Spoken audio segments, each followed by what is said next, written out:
Bring on summer with instant savings at Dunnes Stores. Spend €20 or more in-store on fashion or home and we'll treat you to a 5 off 25 voucher. You can spend instantly on groceries. Shop the latest trends in fashion and then head straight to our food hall to save on summer picnic essentials. Buy some stylish luggage and homewares. Then pop to the grocery aisles to stock up on travel-sized toiletries for less. Saving this summer couldn't be simpler.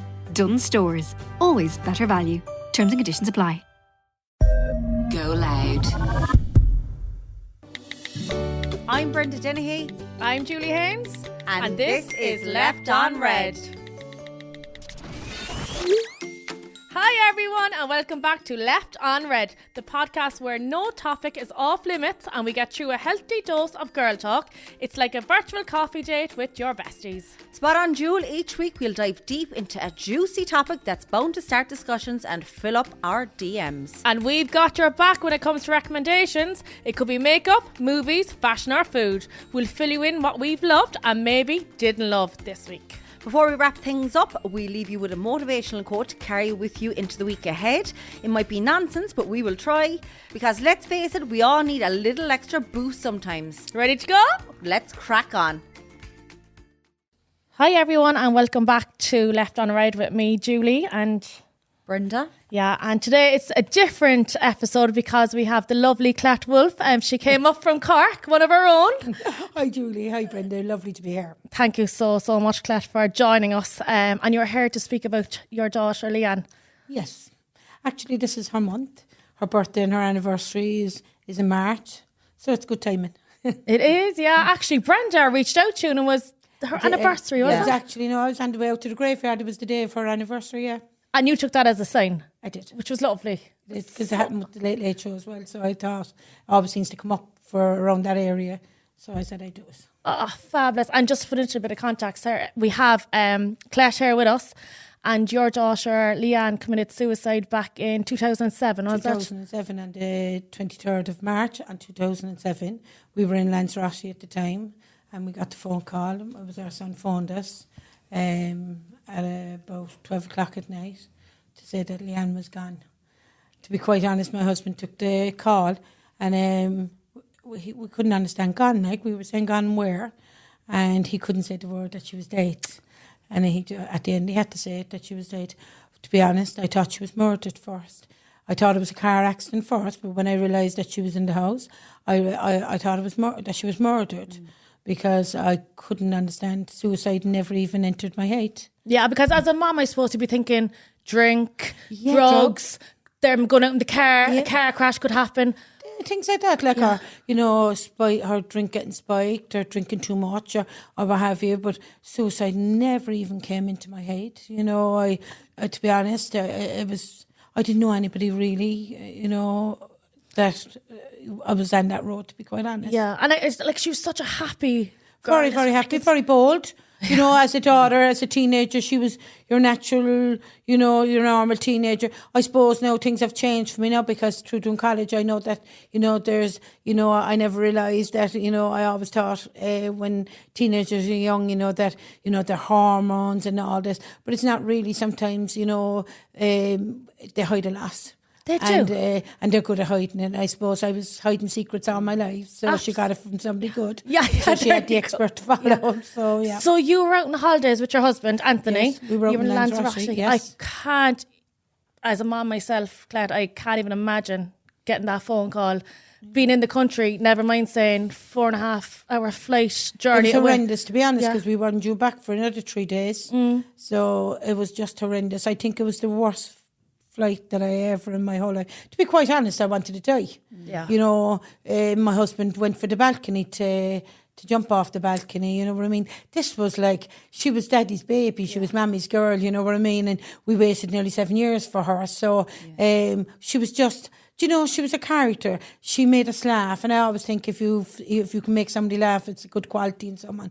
And like Leanne was after applying for midwife in England. So, there was plans there, so to get a phone call to say that your daughter is dead and you're in Lanzarote, you're after being on a holiday, sunning yourself and, in the beach and what have you. And it's very cruel then too in another way because all you could think of is that you're on a beach when your daughter was really passing away, you know what I mean? And that was very, very hard to deal with for a very long time. Cool. And like, there was no signs, because I think I heard somewhere that you said the week before you went to Lanzarote, you were actually looking at, was it Deb's dresses? We were actually to come back. She threw her eye in two dresses.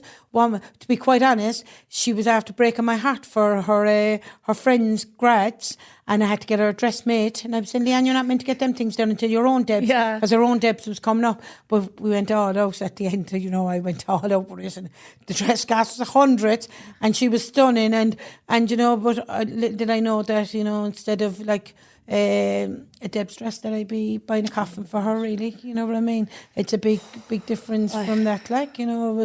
I couldn't get my head around it. Like, I remember trying to get the flight home. We had to fly to Dublin, and you know, you're broken and you're still on a plane with so many people, you know. And I grew up where all my life, from where I came from sexual abuse, I came from rape, you know, so I was always able to hide my emotions. I was good at that. So with Leanne, I was able to do the same, but my husband wasn't. And who was at home with Leanne? Like, who? There was Trina and Anthony. Anthony, my son, is a bit like me. He'd go into overdrive as well, so he kind of took over on that side. And it was very hard for me. Trina, my middle daughter, would have she got alopecia afterwards, and when you read the book after that, my second book, you'll see that she fought two big serious illness. One was a tumour bigger than a mandarin that she had removed, that it nearly cost her life, but it was really from the stress of finding her sister. And saying that your own mother as well passed away a couple of months. She died 13 months after her. Yeah. And my mum was very fit. My mum used to be down in my house until 4 o'clock every night after Leanne died, because we couldn't cope, I'll be honest. I just couldn't cope with life. I was just hoping to die. I just wanted to die, but I was trying to get up the courage to take my life. It wasn't courage to actually do it. It was courage because of what I was going to be leaving behind. I knew what suicide, the effects of suicide and how it devastated families. I think as well, back then with suicide, no one was really talking about it. It was like people would say, and I don't want to upset you by saying this, it was a selfish thing to do. Oh, sure, it was actually, if you, when I remember when I went down the road of researching it, it's actually suicide is to commit a crime. And you know what? And 100 years ago, if you tried to take your life and you survived it, they'd have actually hung you afterwards. Yeah. And actually in Cork, we actually had the highest suicide rate in the whole of Europe, not even the country. Yes. Europe. But I think, do you know what I discover now, because I work with a lot of people and I go into homes, and, you know, I speak in secondary schools, and I do a lot of talks on bullying and suicide and hope. But I find that with suicide, when suicide comes into a family, people focus on the mum and dad. Yeah. And sometimes the siblings are you know, people sometimes don't reckon that the grief is as severe for them. But I think through Weed and the night of Leanne's death, there was a man called Mac Ryan, and he was the guard on duty. And he was the one really that, you know, kind of opened our eyes really that we could have trouble with, you know, with Trina and Anthony, because of them not being able to deal with their emotions, really, their loss and the whole lot. So he was a Christian man, and so it kind of opened my eyes that I started looking to my two children, because I was afraid. Why? And then I thought, okay, if you focus on someone and there's somebody else there, you know, and they're trying to deal with it on their own, you're going, I would be no better. They would be no better than what Leanne was, and they'd be in trouble. So we just tried to keep an eye. My son came close to it, to be honest. Anthony came close to it. He just couldn't take it. He just couldn't cope with it. Like, we used to phone him one night at 2 o'clock. He was after driving out to the grave, and he was lying across our grave. Imagine, we were all over Cork looking for him, to be quite honest. And it was the last place that, you know, because I was saying 2 o'clock in the morning, like, we got out. But I remember when we got out, the gates, they're big black gates, and he was at the parking, and the part where the gates are, and I could hear the music. It was Leanne's actually music that he had playing. But when we went in, he was lying across her grave, you know, and he was crying. And you see, suicide, everybody carries guilt. You're guilty because you didn't see it coming, and you don't know why they didn't come to you. As a mother, like people have said to me, did you blame God? I remember even Mac Ryan, who was the guard on duty, he asked me, was I angry at God? And I said, why would I be angry at something that I didn't think existed? I said, I'm angry at me, I'm her mother. I should have known. No, I'm a Christian woman now. Yeah. I found God in hell, I Yeah. reckon. You were I in hell. actually, and that's where my hope is. But it was a journey. It was a journey. Just bring it back to the night that Leanne passed away. You were in Lanzarote, and were in was Trina and Anthony in your home No, house? Anthony actually was after buying a duplex in Carrigtwohill, and we followed him. We were downsizing, so I had a big plan. We were selling the house that we were in. We were in a big, huge house. We had a cabin with a hot tub, a sauna, the works and what have you. But we were downsizing, and I was thinking, this is now Dubai. We're going to, see the world and what have you. I was 46, Anthony was 47. We were after working all our lives. We just felt, this was Anthony's after working up. We were after working up from a corporation house. It wasn't that there's no airs and graces with me. You know what I mean? And we worked from there. We worked from nothing, and we built up. And so I had first plans. I'm good at spending. My mother used to always say, like, if you gave me £1, I'd spend 10. Thank God my husband is good for managing, because we'd be on the streets. But so we bought a house then down in Carrigtwohill as well, around the corner from Anthony. They bought a duplex. We bought a house, and we flew out on the Sunday, and we were after arranging for Trina. Trina was after buying a house in Shanakeel, and she came down to stay with, because she was still only 18. Yeah. Leanne was the baby, and she was really the baby. So Trina came down, and she was staying with her, and they had a wonderful, wonderful few days. To be quite honest, I was in a mood with both of them. I have to be truthful now, because I'm very honest. I flew out Mother's Day. They both were after staying out. None of the two of them were there to wish me happy Mother's Day. They were after giving me their gifts, but that wasn't the point. You know what I mean? Mother's Day, for years I paid dearly for that. Yes, Nobody could even mention Mother's Day to me, because I didn't even want to hear about it. Because when she phoned, then I says, "Oh, Leanne, when I come back," I said, I'm after calculating how much money you're getting off us a week. She was getting 75 euros a week off us between petrol and the whole lot. I was actually working Marks and Spencer's for her. I was literally working in Marks and Spencer's to keep her in the lifestyle that she was accustomed to. So she got an awful fright. Like, she was saying, "Man, for God's sake." No, I said, "Oh no." I said, none of the two of you could even make an effort and be there in the morning. The hump. And she was saying to me, "Go on, tell me you love me, ma'am. Tell me." And it was actually the first time I never said this, because never would have let that stop me. But I don't know, I think I had her over a barrel, and you never had Leanne over a barrel. So I was thinking, I'm being stubborn here now. And do you look back on that then? That actually brought me to the railway station to end my life. I went there to end my life. But something, after God touched my life, I was able to kind of look at that and put her in the place that it was. I was her mother. I told the ground she walked in. Yeah. Did I do things wrong at times? Of course I did. I could have built a wall with mistakes you make. But I loved her. Her father loved her. But it was a long time coming to get to that place, though. And I'm wondering as well, I know Julie has the letter she left. Did you see any signs of that she was depressed? She was being bullied, because she was being ferociously bullied for 2 years previous, she came in with a black eye. She couldn't hide it. Yeah. And me and Trina freaked. We were saying, how did you get that? But she was trying to, say that she didn't know him or have you. And at the end, we got her out of her, and me and her dad and Trina, I remember, jumped into her own car, went looking for this girl. We didn't realise now that there was a whole gang behind it. But, you're only just seeing a small bit of the picture. Yeah. And we went to the parents, and we told them that if it happened again, that we'd go further with it.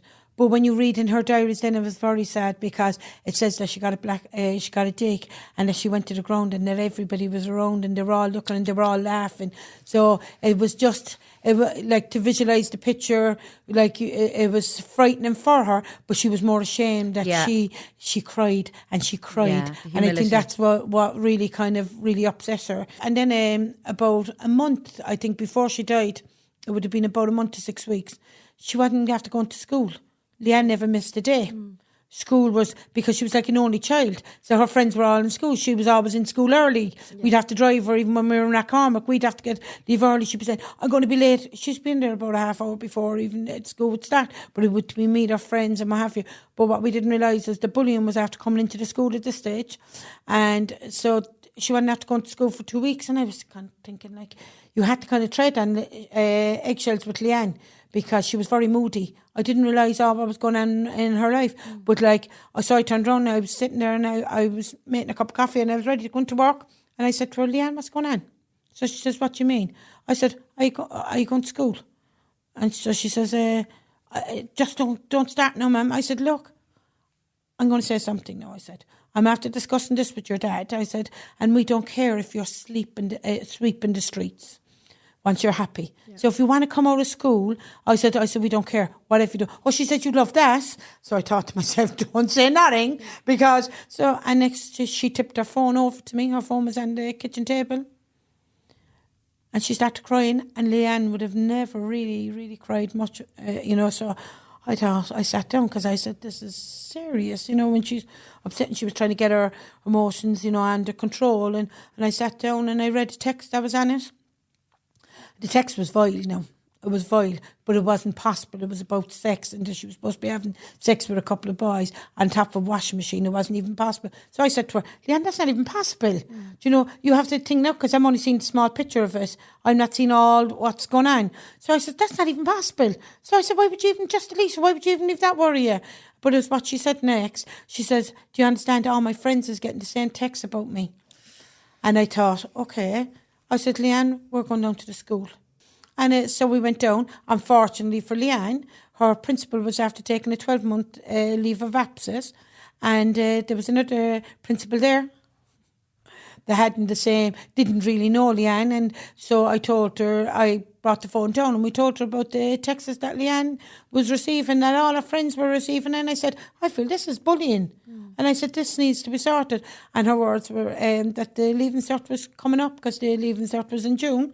And she said that they wouldn't have time for that. So we got nowhere with that. So she was being bullied in school. It came into the school, outside, then you see. So it started outside the school. It was outside the school since she was very young. But then it started the school when you kind of school, and her home was a safe haven. But you see the texting and the Bebo kind of put that out then, there was no safe place then. So Bebo was around then? Bebo was around then. It took us weeks to get into her Bebo. And when we got into it, it was the two of our bullies were after, is it a message email or whatever they do it? And one of them was after writing that I didn't come to your funeral. I know you wouldn't have wanted me there. I know I hated you. I don't know why you never did nothing to me. Rest in peace. I won't lie. So they actually wrote that after her funeral? Yeah. And sent it to her? But I won't lie now, that was about 6 weeks that we got into it after that. Yeah. I wasn't where I am now. Yeah. And I phoned her. Oh, yes. Yeah. And I won't lie, I told her I was coming up. She was actually a mother. She was a young mother. And I told her I was going to come up. I was going to deal with her. I'm saying it in a nice way now because we're on air. Yeah. And I was going to deal with her mother. I said there wasn't a father on the scene. I was going to wipe out the whole lot of them. I was very broken, but I was very sick afterwards. Yeah. And I remember her words with me. She said, we didn't stuff the effing tablets down Leanne's throat. Oh, no. And I thought there wasn't even, remorse. No. Like these people, the guards visited the day after Leanne, before we even ever got home from Lanzarote, the guards were to all their places because there was horrendous texts on Leanne's phone on the night of her death. Actually, one of them is on the paper that I gave you. So did he open up the text message that night that you found her? We didn't. They did. The guards were after reading it, but they said they'd wait for us to come back to show us that. You know what I mean? I'm just. You'll just see it's on the 23rd. It gives even the time. It says, you whore, on my nan's soul, I wouldn't want to bump into you anytime soon. I swear to God, because I'm going to break your face. You whore, you prostitute.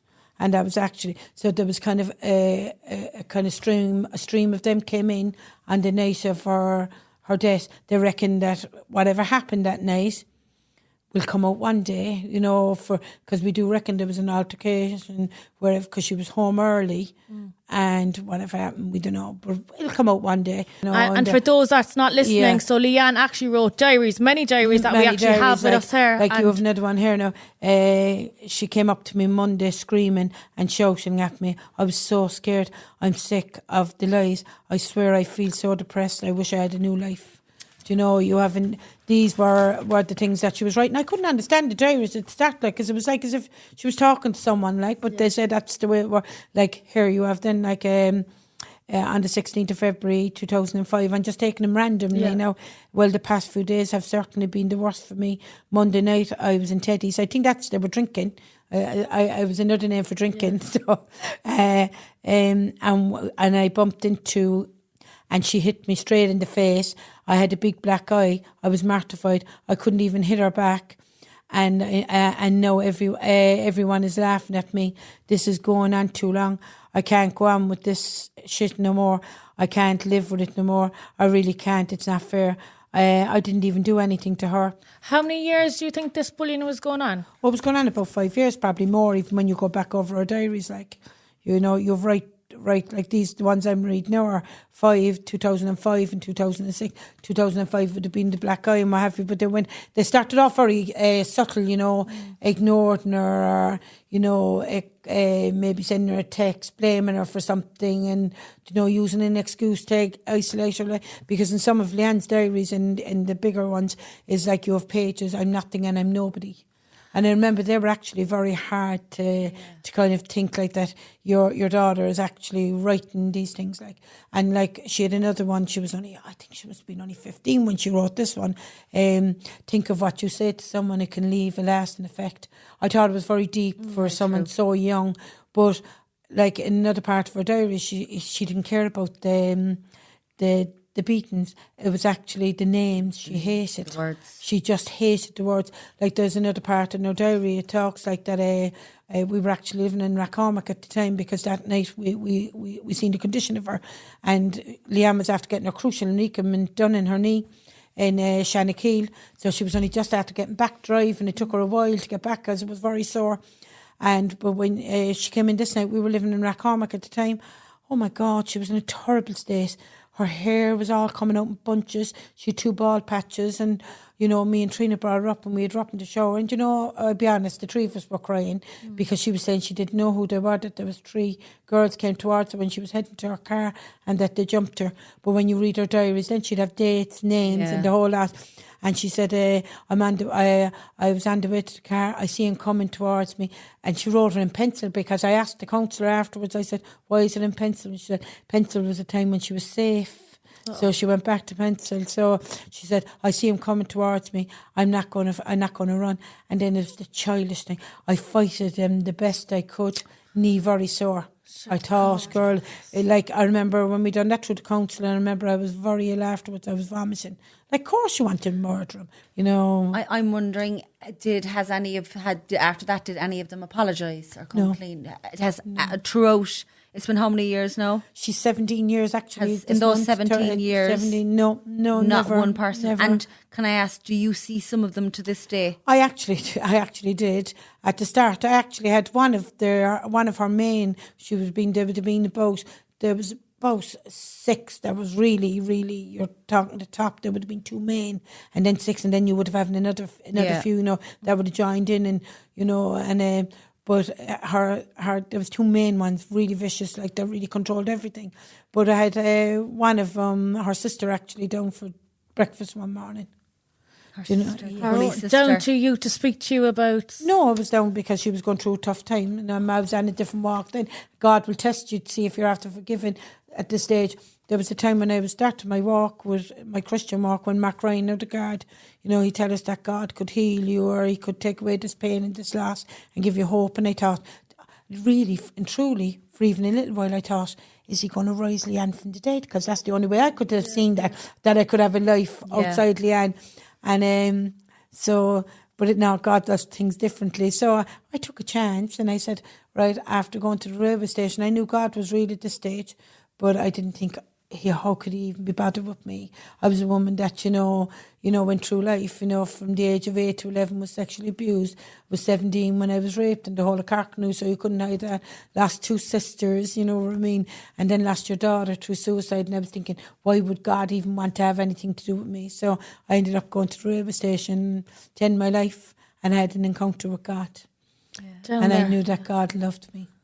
And you know, from that day, my life turned, because no matter where I go and what interview I do, I know who God is to me.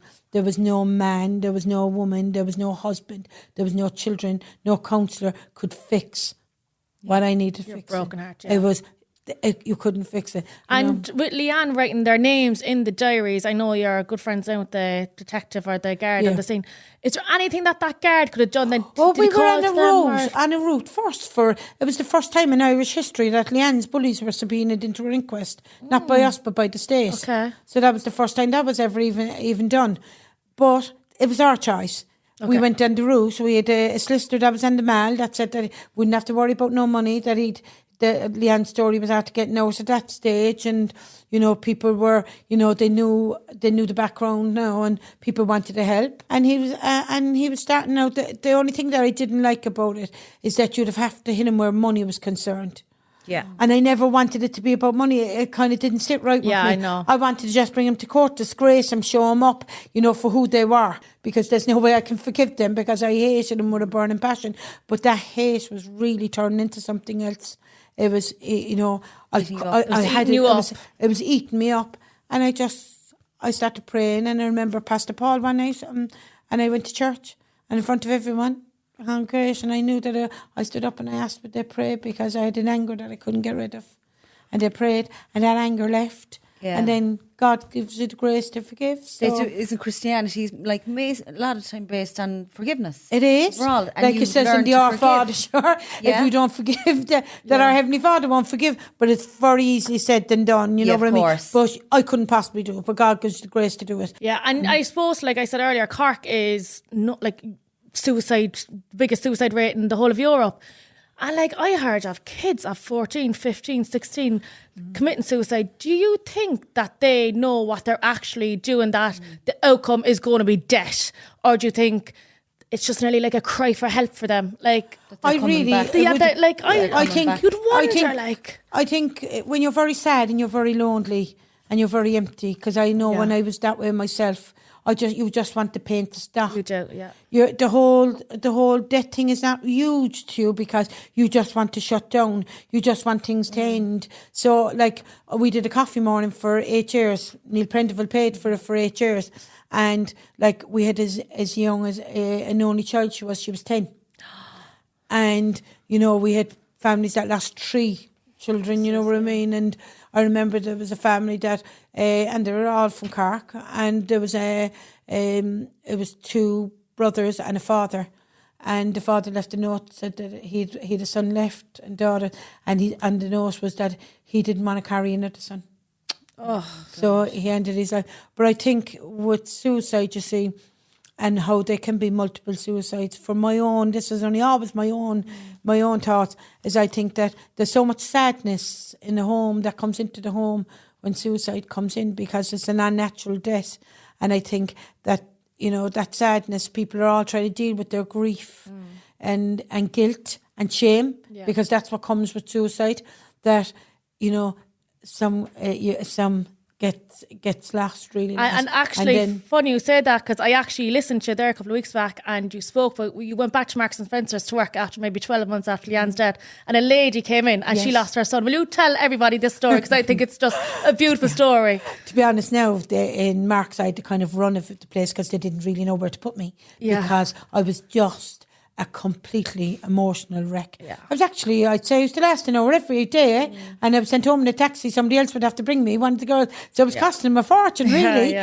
But they didn't really know what to do. And I was just trying to find God at this stage. I'm trying to find some peace and some understanding of Leanne's loss. So I was there this day, and I was in menswear. I could actually go into any department that I wanted. So I was to kind of try to hide. And I was hiding from people, really, because I was ashamed that my daughter was after taking her life. And so I was there this day, and this woman came in, and she was looking. She had actually a load of boys. I think it was 5 sons she had. And she was getting them dressed. Her daughter was getting married, and so I was giving her help. And I love people. I have always have. So I was dressing them. I was helping her dress them with the suits, because they were all going to be something in the wedding. And we were chatting away, and she was all excited. And you can imagine, and I was just, up front, and I was so broken. I was empty, really. That's the way I felt, just empty. And so next she was saying, I was saying, it's going to be amazing. I said, if they have 5 brothers, and next she said, there should be 6. And I said, I didn't even really want to ask her, if I'd be honest, because I just didn't want no conversation where death was concerned. And she said her son was after dying of bone cancer. And I thought, oh, please don't ask, please don't ask, please don't even ask how many children I have. That's all the thought was. Wasn't even sorry for your loss. Yeah. All I could think of was, please don't ask me how many children I have, please don't. And then she said, have you children? And I said, I have, I was dottering in Sam, and I said, I have 3, I had 3. And she said, did you lose one? It was like we lost them in Duns, because sometimes it's very hard to say I the know, date. yeah. And so she says, I said, I did. So she said, how did she die? So I said, I was actually going to even lie. I was going to say something else, but I couldn't deny her. I just couldn't. And I said it was suicide. And she busted out crying. And I thought, oh my God, she's crying out because her son fought to stay alive. And my daughter threw it. And next she looked up and she was sobbing now, and I was sobbing. We were hysterical. I tell you the truth, we were definitely like the Grim Reapers. And she said, and she looked up at me and said, I had a whole 12 months to say goodbye to my son. You had nothing. And I thought, my God, what a way to look at it. Yeah. Oh it could only be a mother say to another mother that knows the walk of a loss of a child. I thought I was blown away with it. Like, we were hugging each other and we were hysterical crying. And I remember thinking, my God, like, I thought she'd look at me and think, what kind of a mother were you that your daughter chose to leave you? You know what I mean? Because that's what it felt like to me. And you were a fabulous mother, Colette, because actually in her note before she committed suicide, she wrote, I couldn't have picked a better mum. And she said, Mom, what a woman. There she go. Yeah, we have to get that in. What a woman, she said at the end, and then she signs off. But Leanne. I suppose when you look, when your daughter takes her life, that's not an easy thing to kind of all what you thought and held dear and all that you thought that you did right goes right out the window. You know, you've this big sign that says your daughter chose to leave you. So that was the battle that a lot of the battles that people loses really is when their loved ones go. You know, like my son was guilty because he felt that, you know, she didn't come to him. Trina felt guilty because she was staying down there and she was thinking, where was she? You know what I mean? Like when you read, like it was Trina found Leanne's diaries on the morning of her funeral, because we were only after downsizing, so we had things, you know, in the shed and photographs, and my husband was looking for photographs that Leanne swam with the dolphins. She wanted to do all these things because, you know, they're the last things that you're going to be doing for her, you know, and that the most horrendous thing. Like, I remember when we came home from Lanzarote, the day we came home from Lanzarote, I went straight to my mum's because I couldn't even go home. And we went down to Charlie Sullivan's. We would have been very familiar with the undertaker. Yeah. He would have come in out of actually retirement for Leanne, and he came out for my mum as well. And he would have been my sister. No, he would have started out when my sister died and when my niece died. He would have been there, and he was just a family friend. So I remember going down to Charlie Sullivan, like, and he said he brought us upstairs into a place. He says, Kate, this is something. No, he said, I don't know how we're going to even help you in this one, but you're going to have to pick out the coffin. And I remember looking and thinking, like, my God, like, I was looking at, you know, you were looking at ones with, you know, the Last Supper and the side. But to me, like, they were just horrendous, you know. And I thought, how could it get from a Deb's dress to picking out a coffin? Like, it just didn't make sense to me. And I remember on the night of her removal, her bullies actually came to her removal. The 6 of them. There was a lot more than 6, but they was kind of hang around in a gang.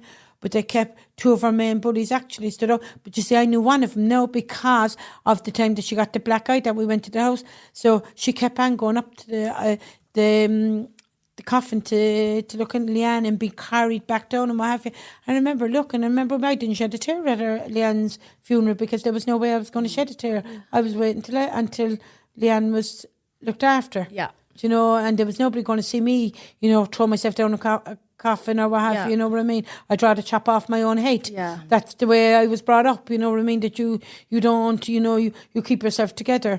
And I remember, like, when she went up the 3rd time, Charlie Sullivan came down to me and he said, Colette, Charlie was the undertaker, and he said, Colette, I'm asking them to, I'm removing them because there was hundreds, when somebody young dies, there's always a big turnout because people, mothers, they have no or what have you, and people make that They're to effort, support and people you all, are kind. So Charlie Sullivan put him outside. He said, "You're not allowed in anymore." So, but I remember the hardest thing was that when they cleared everybody out of the removal home, and they closed the door, and there was only me. I left my mum and my daughter-in-law Deborah and my son-in-law Edward. That's all that was there. And there was me and Anthony and Trina then, and her dad. And Charlie said to us, he said, you can close the coffin if you like, screw down the thing. I remember thinking, there is no way possible in this lifetime could I ever do anything like that. Screw my daughter into a box. But I remember my son and my husband, they done it. My son afterwards, like I said, how could you have done it? He said, I didn't want nobody else to be the last people to be near us. So it was Anthony and my son both done that. These are the things that, I try to put out there, that for a person that's thinking of taking their life, this is what's left there. This is what the parent have to, or the siblings, or the nannies, or the aunts, or the friends have to look at. I try to put out there, that the person is not going to see the flowers. Like I draped Leanne's coffin so you couldn't see the coffin, with white roses. It was completely covered in white roses. It was like a blanket, so because I couldn't even bear to even look at that coffin. But they're the things that I try to make real when I'm in the secondary schools, when I speak to the young people. I tell them, you're not going to be there for the music. Like you're not going to be there for when, people are crying for you and what have you. But I says, when your family will close their door on the last day, then when they buried when they buried their loved one, they closed their door and their lives died to the way that it was. And they never, like, I tell them that my daughter is only alive now by the grace of God, that she fought too seriously illness that, nearly cost her life. My son nearly ended his life because he couldn't cope with it. My husband nearly died a couple of times from sickness, and I had cancer removed. All from, trying to get through a grief. And I said, only that God stepped into our lives and changed our story. Otherwise, I wouldn't be alive here today. And just to bring it back to the night that she passed away, obviously you were in Lanzarote and you got the phone call.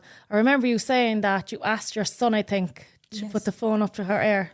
I knew, you see, I'm very graphic now, so I'm very straight. I knew what death was. Yeah. I had lost 2 sisters and I had lost a niece. So I knew that by the time I got back from Lanzarote, the child that I left wasn't going to look like the child that was my Leanne.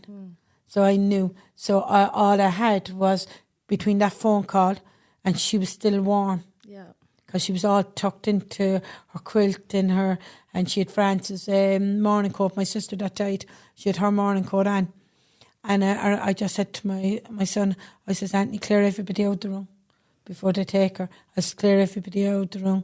And first I didn't want it because, everything is procedure, everything. And I said, Mark Ryan came in and he was just a lovely man. I said, please, leave my son, go in and close the door. I said, and I just want to spend that little bit of time with my daughter. And I could still hear my daughter screaming, Trina. And they were after sedating her. Oh my gosh. Imagine that, the sedation didn't even work. But and all I could think of was, the pain that they were feeling, the pain that my son was feeling. They were trying to hold it together, and they were worried about their parents coming back, So I was on the phone to my son, and I just said, Anthony, close the door. So he closed the door. So I said, put the phone up to her ear. And he put the phone up to her, and I said, Leanne, Mammy and Daddy are on the way home. It's going to be okay. I knew that it was never again going to be okay. I knew that, but I just wanted her to hear that, we love her. I know. And that, that she was loved. But that was the hardest part, I'd say, to deal with. I think for any mother, you bring him into the world. Yeah. And you're there you're nearly the first to hold her, even though Anthony was the first to hold Leanne, to be quite honest. But her dad held her first. And but I remember thinking, if it's a mother's choice, I'd rather be the last person to hold her, to see her going out the world, rather than, what we had to face when we came home, because she didn't look like the daughter that we had. When you can see with her photograph, so she's stunning, you know what I mean? Yeah. when life is taken from you, suddenly it's an abnormal death. They don't look like who they're meant to look like. You yourself, like you, for anyone listening, your main thing is like you have a book there. There's always hope. Your message to people is there is always hope. And well, we wrote the first book, that's with Hatches, and they're third biggest publisher in the world, and that's If I Could Hold You Again. Yeah. And that tells from the age of 8 my story right through to finding God. And then there's this book, There's Always Hope. This book tells the story of the journey that Trina is not really much in the book, only on the night of Leanne's death, because when I told her, I said, Trina, God told me I'm going to write a book, and she said, yeah, should he want to learn you how to read and write first? So she's very quick. So I wrote a book, and really, truly wasn't really much thing. Me and my friend from work, Patrice, she was doing the dictation for me, and she was Polish, but she's in Ireland longer. So you can imagine now someone that can't spell and someone that's both. So we put something together, and my husband sent it off to, I got fed up near the end of it, about quarter way through it. And I said to my husband, will sort out. So he sent it off to a few different publishers, and we had 2 responses. One was from Hatchet, our biggest in the world, and the other were from a Northern Ireland publishers. So I phoned Trina. I said, Trina, I'm after getting to I said, we're after sending off the book, and your dad sent it off to different publishers. Mother, I have friends that's published and they can't even get published. Yeah. So I says, well, Trina, God didn't tell me nothing like that. I says, what in the name of God is in that book? I hope I'm not in it. So I had to take her out of it. The other part, only just left her in for what happened on the night. So then when the book came out, she was cribbing because she said, oh, it's all about your son. Yeah.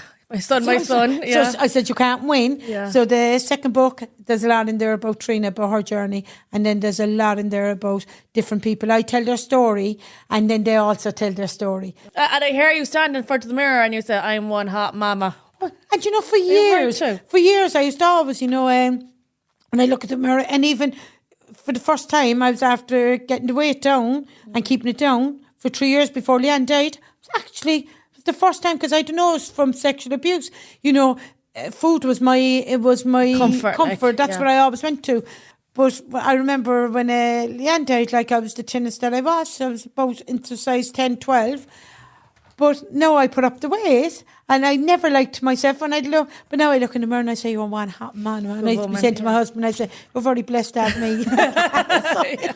I went to, I left Marks and Spencer's in 21, and I said, all right, God taught me how to read and write, which he did, just the very basic, because he said, God is not a magic wand at all. He'll give you the base, and then you have to work for the rest. Yeah. So I said, I'll go to CSN out in Tramore roundabout, the campus. So I went there and I did the Back to Education initiative.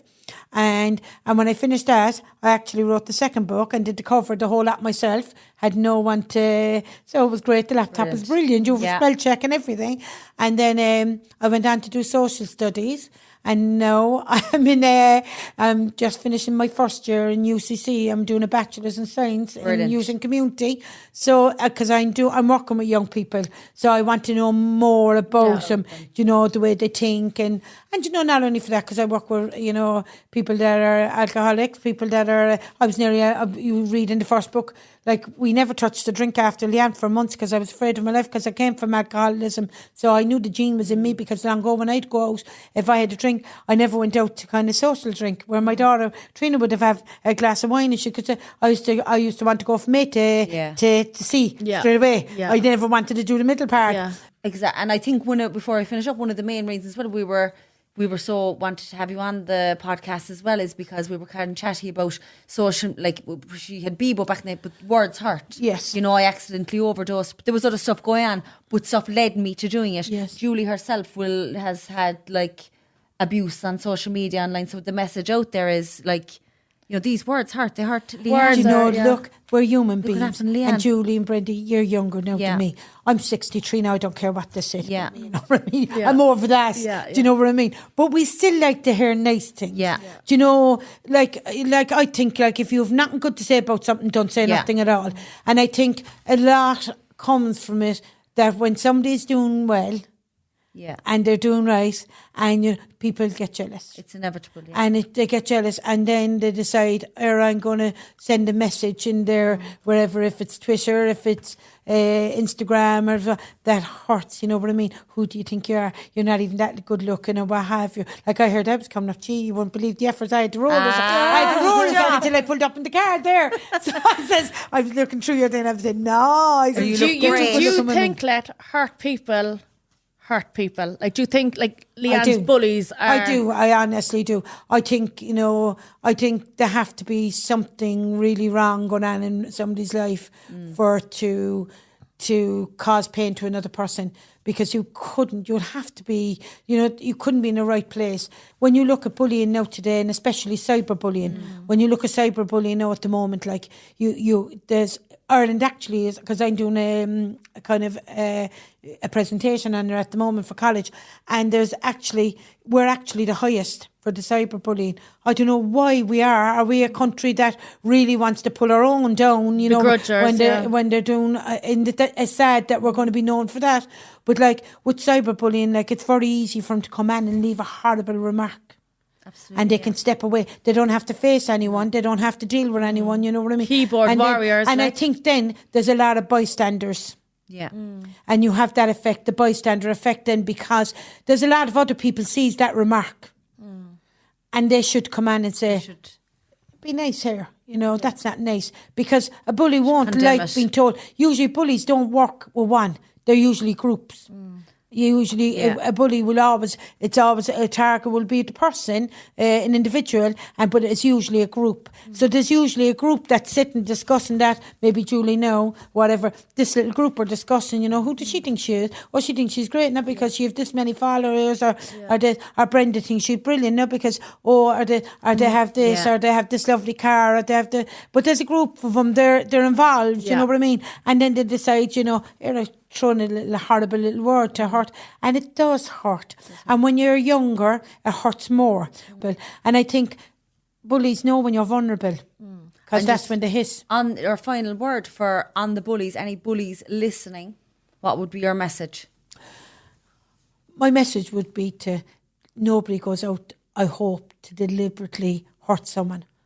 But if you are that person and you're saying a horrible word, even a negative word, even excluding someone, even, there's all forms of bullying. If it's cyberbullying, from internet to Bebo to all, not Bebo to Instagram, TikTok, Facebook, if it's face-to-face bullying, I'd say to him, you'll meet these people again. And unfortunately for Leanne's bullies, Leanne took her life. We're 17 years down the road, and Leanne's bullies have not got away from Leanne's story. Her story still lives on. So every time when Leanne, if a book comes out, or if there's a TV show, or an interview with you two lovely ladies today, Leanne's story is back out there. Yeah. And it's related to bullying and suicide.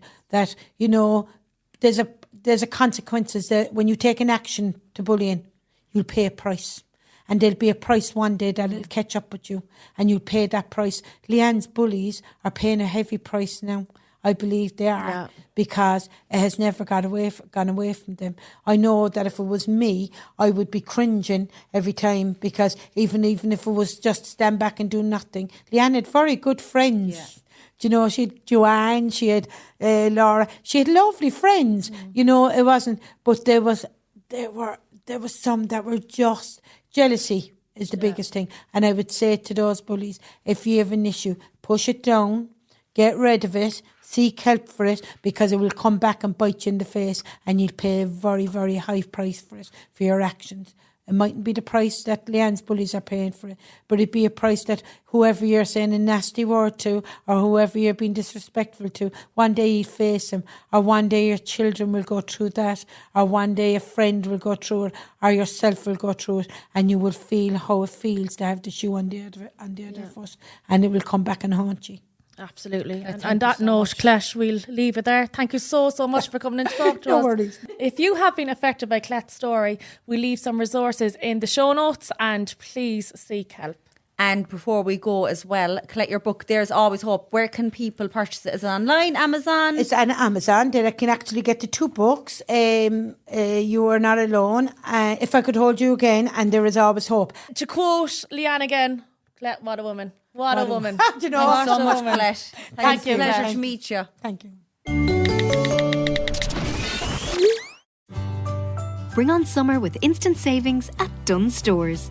Spend €20 or more in-store on fashion or home and we'll treat you to a 5 off 25 voucher. You can spend instantly on groceries. Shop the latest trends in fashion and then head straight to our food hall to save on summer picnic essentials. Buy some stylish luggage and homewares. Then pop to the grocery aisles to stock up on travel-sized toiletries for less.